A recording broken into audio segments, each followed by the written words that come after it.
আপকি আদালতে union minister Sunil দত্তের বিরুদ্ধে অভিযোগ হলো যে উনি রাজনীতিতে একেবারে মিসফিট।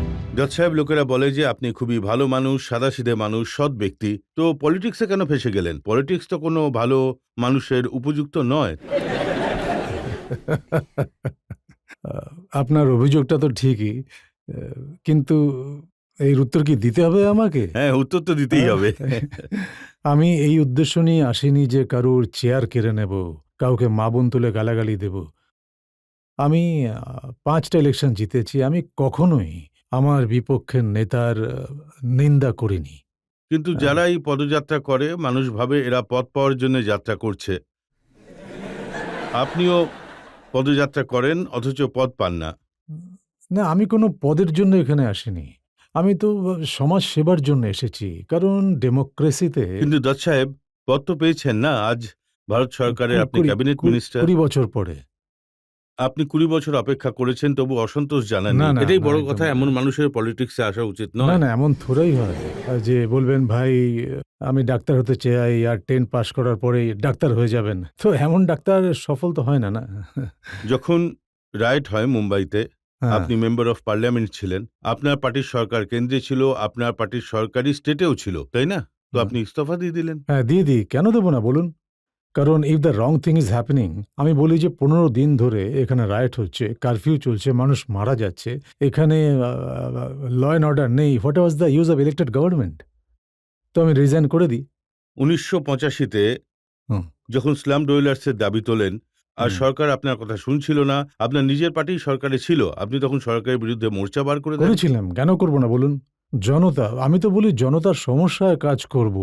ডেমোক্রেসিতে জনতার সমস্যা নিয়েই কাজ করতে হবে। যদি আমার সরকার ভুল কাজ করে, তাহলে it will not be right on my part. আমি বুঝতে পারি আমার সরকার ভুল করছে, তাহলে আমার বলা উচিত যে এটা ভুল হচ্ছে, জনতার কোনো লাভ হচ্ছে না। কারণ সব কাজ জনতার উপকারের হওয়া উচিত। এমন লোককেই তো মানুষ বলে পলিটিক্সে মিসফিট, যে নিজের পার্টির বিরুদ্ধেই বলতে শুরু করে। পার্টি তো আলাদা জিনিস। পার্টি জনতা, জনতাই তো পার্টি বানায়। আর সেই পার্টি হ্যাঁ, কিন্তু আপনাকে এমপি বানায়, টিকিট দেয়। না, পার্টি আমাকে টিকিট অবশ্যই দিয়েছে, কিন্তু ভোট আমাকে এরা সবাই দিয়েছে, এই যারা এখানে বসে আছেন। তো আমি যদি এদের না দেখি, এদের প্রবলেম না শুনি, তাহলে আমার কোনো অধিকার নেই ওই টিকিট নেওয়ার। আমি বলবো আমার বলে দেওয়া উচিত যে আমি যদি আমি জনতার প্রবলেম আপনাদের সামনে তুলে না ধরতে পারি, তাহলে আমার কোনো অধিকার নেই। তো আপনি আমাকে টিকিট দেবেন না? আমি তো এটাই বলবো। এই রাজনীতিতে আপনি তো চতুর ছিলেন না, ঠিক সেই কারণেই তো ১৫ মাস আপনার ছেলেকে জেলে থাকতে হয়। ঠিক আছে, এই তো জীবনে যা কিছু ঘটার তেমনই ঘটবে। আমি সহ্য করেছি সবকিছু। আমি এদের জন্য কোনো ঢাক পেটাইনি, কিছুই বলিনি। যা দুঃখ নিজের ভেতরেই রেখেছি যে ঠিক আছে ওরা যদি এমন করে, যে সেজন্য আমি তো এরকম হতে পারবো না। ইউ নো, আমাকে তো ফেস করতে হবে। যদি আমি পার্টিশন অফ ইন্ডিয়ার পর যদি রাস্তায় শুয়ে নিজেকে আবার উপরে উঠিয়ে আনতে পারি, তাহলে আমি এটাও সহ্য করতে পারবো যে আমার ছেলে ১৫ মাস মানে দেড় বছর জেলে পচতে থাকবে। আর আমি তো এটাই বলতে পারি যে তুই আমার ছেলে, তুই জীবনকে ফেস কর। ও ফেস করেছে। আর এটা নিয়ে আমার আনন্দ হয়। এখনো ওর কেস চালু আছে। এত টেনশন থাকা সত্ত্বেও ও নিজের একটা স্থান বানিয়ে নিয়েছে অ্যাজ অ্যান অ্যাক্টর। এটা তো খুবই কঠিন কাজ যে এত বোঝা আপনার উপর, এত টেনশন। আর মানুষটা ক্যামেরার সামনে এসে একদম নিজেকে বদলে ফেলছে। আপনি সঞ্জয় দত্ত কোথাও বাইরে মরিশাসে শুটিং করছিল, আপনি এখানে ডেকে নিয়ে আসেন। হ্যাঁ, আমি একদম বলেছিলাম তুমি চলে এসো তাড়াতাড়ি। ও চলে আসে। ও যদি গিল্টি হতো তাহলে কেন আসতো? এখানে তো মানুষ বছরের পর বছর বাইরে ঘুরতেই থাকে, বাইরের কান্ট্রিতে। আমি বলি তুমি চলে এসো, ও তো চলে আসে। আর আসতে ওকে এয়ারপোর্টে অ্যারেস্ট করা হয়, আর এমন হ্যাঁ, ভাবে অ্যারেস্ট করা হয় যেন সন্ত্রাসবাদীকে অ্যারেস্ট করা হ্যাঁ, হচ্ছে। একদম, একদম এমনই হয়।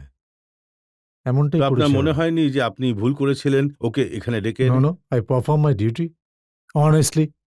We are honest people. আমি বলি দেখো তুমি চলে এসো। ও চলে আসে। He was honest, I was honest. It's up to them how they treated him. আপনার নিজের পার্টির সরকার ছিল, নিজের পার্টির মুখ্যমন্ত্রী ছিল। হ্যাঁ, আমি মানছি সেই কথাটা। আমি মানছি এই কথাটা। কিন্তু ওই যে একটা ভালো শের আছে না? कि वो अपनी खून न बदलेंगे, हम अपनी वजह क्यों बदलें? सुबह सर बन के क्यों पूछें कि हमसे सरगर्म क्यों हैं? তো আমি আর ও তো ওই। আমি নিজেকে কেন বদলাবো? আমার তো একটা ধরন আছে, যে রাস্তাটা আমার, সেই রাস্তা থেকে কখনোই পিছবো না। যে শরদ পাওয়ার সম্পর্কে আপনি ইন্টারভিউতে বলেন যে উনি নিজের রাজনীতির কারণে সঞ্জয় দত্তের সাথে এটা করেন, কেস বানান, জেলে পাঠান, তারই পার্টির সাথে মিলে আপনার পার্টি যখন ভোটে লড়ে তখন আপনার দুঃখ হয় না একটু? না, এটা তো আমি কখনোই বলিনি। আমি তো কখনো বলিনি যে শরদ পাওয়ারের জন্য এমন হয়েছে, এটা হয়েছে, ওটা হয়েছে। সেটা লোকে বলে থাকবে। কিন্তু আমার মুখ থেকে এই কথাগুলো বেরোয়নি। কারণ আমি এমনটা ভাবিও না। ইউ নো, এই সরকার আমার ছিল। আমি জানতাম যে আমি এটা করছি, এটা সরকারের ভালো লাগবে না। কিন্তু তাও আমি করেছি। আমি আমার নিজের রাস্তা কেন ছাড়বো? কিন্তু আমি এটা কখনো বলিনি যে যে অমুকে করেছে, তমুকে করেছে। সে যারাই করে থাকুক, they are performing their own duty. I was performing my duty as a father. আচ্ছা, এখন আপনি আমাকে এই প্রশ্ন করতে পারেন যে আমার ডিউটি অ্যাজ এ ফাদার ঠিক ছিল না ভুল ছিল? তো তার জবাব আমি দিতে পারি। কিন্তু ওদের সম্পর্কে কি এখন ভাববো? তো আমি আপনাকে প্রশ্ন করব, আপনার ডিউটি অ্যাজ এ পলিটিশিয়ান ঠিক ছিল না ছিল না? কোনটা? যে কোনো পলিটিক্যাল লিডার যার পার্টির চিফ মিনিস্টার আছে, পার্টির নেতা আছে, তার সময় এমন কেস হলে অন্ততপক্ষে সে পার্টির সঙ্গে তো লড়বে, কমসে কম ইস্তফা তো দেবে, ছেড়ে দেবে। কেন? কিসের জন্যে? যখন এইসব হয় সঞ্জুর সঙ্গে, আমার ছেলের সঙ্গে, সেই সময় তো কংগ্রেসের সরকার ছিল। Individual don't matter. It is a party that matters. তো সেই সময় আমি কংগ্রেস ছাড়িনি। সেই সময় তো কংগ্রেস ছেড়ে দেওয়া উচিত ছিল। আমি কংগ্রেসের ইন্ডিভিজুয়ালের সাথে নই।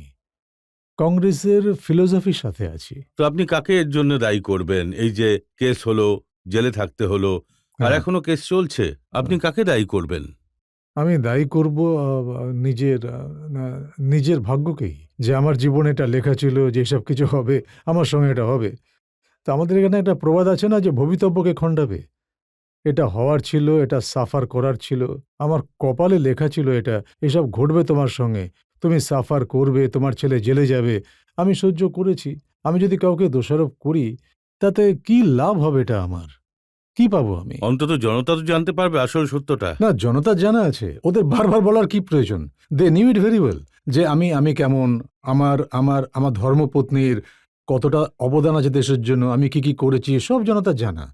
আমি যদি ভাবি জীবনের পথ শুধু ফুলেই ভরা, কাঁটা থাকবে না, তাহলে যখন কাঁটা আসবে তখন আপনার পক্ষে হাঁটা কঠিন হবে।